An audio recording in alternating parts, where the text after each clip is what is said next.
नहायत उम्दा अंदाज में नात नबी पेश करता है।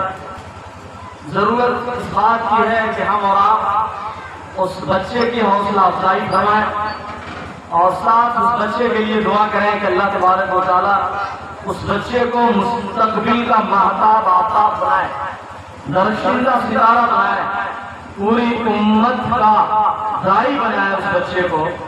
उस बच्चे का नाम सईद मोहम्मद सल्लल्लाहु, उसको मैं दावत देता हूँ, वो आएंगे और नातू नबी आपके सामने पेश करेंगे।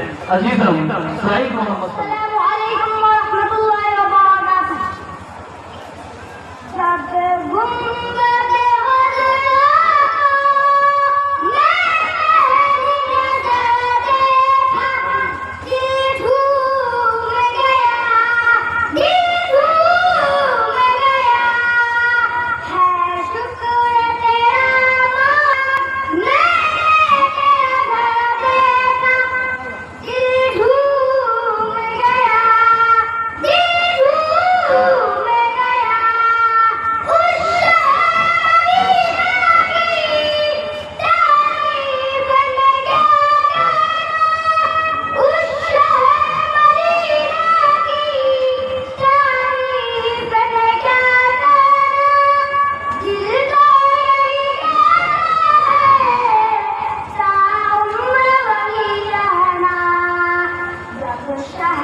और 500 रुपया मेरे जाने से बच्चे को बतौर इनाम से दिया जा रहा है।